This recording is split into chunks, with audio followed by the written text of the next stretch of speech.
Well, Nintendo has sort of owned the video game market for the past several years, but new 16-bit game machines from NEC and Sega are challenging Nintendo. Here to show them off are Al Nilsen, Vice President with Sega of America, and also Bob Faber, Vice President with NEC Technologies. Paul? Al, help us understand the differentiation between these game systems and the same games played on PCs. What are the relative advantages of playing a game on a game system? Well, the important thing is that the game systems really are optimized. We've built the graphic chips to really work well with games in terms of moving objects quickly around on the screen, really increasing the resolution of what you can do, the mixing of colors, really putting them all together on a more optimized basis. So you're throwing all the processing power into doing one particular task. All right, speaking of which, you've got a couple games up there on your Genesis machine, and I guess what our viewers are interested in is how this is really better than what they've seen before. So if you can sort of focus on that as you run through a couple of games. Well, the first game I have here is Michael Jackson's Moonwalker, which was actually designed by Michael himself. The important thing was really trying to make as animation-like quality, cartoon-like quality in a video game, not small moving characters.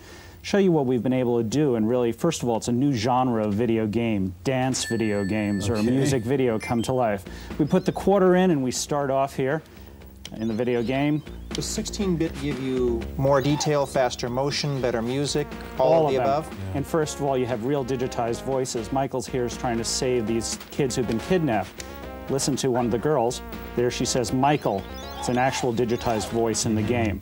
Michael's moves. First of all, the characters are much, much bigger, much more highly detailed in terms of the types of things that you can go and do. Look at the backgrounds, very, very detailed. And of course, you really do recognize the personality of it. If you didn't tell me who that was, I could recognize that's Michael Jackson. It's not hard to tell that that's Michael, but all the fun things that you can go and do.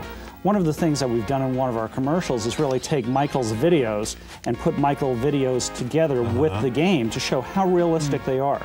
Look at this guy here taunting Michael with the pool cue. You know he's bad and he's after him. You can't do that on an 8-bit system.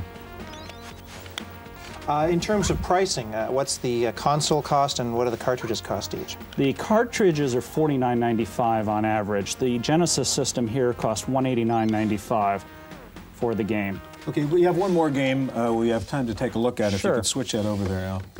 The one game that we have is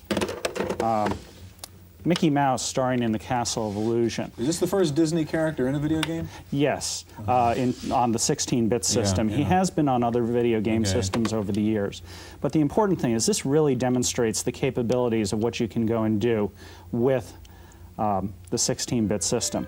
Here's Mickey Mouse, and if you take a look, he really looks exactly like himself. We haven't gone and sacrificed any of the detail on the character at all. Is this new this year? This is brand new. It just started shipping within the last couple of weeks. And I want to show you just some of the wonderful animation here of Mickey. He's just walking along, and then the beautiful, brilliantly colored backgrounds as he walks in and the game begins. Here he is. So you're playing off the Disney animation heritage here. Exactly. Yeah, that's pretty classic. Now watch this. Yeah. There he is, and he's just, waiting for it. One of his old moves from the cartoon. Yeah, Exactly. yeah. Now, he's pretty close to the edge there. Let's see, he might have a little problem. Uh-oh! Oh, look at the emotions on his face. Yes. That's what's really making the difference between this generation of video game system and the, generation. And the relative depth of that background, too. All right,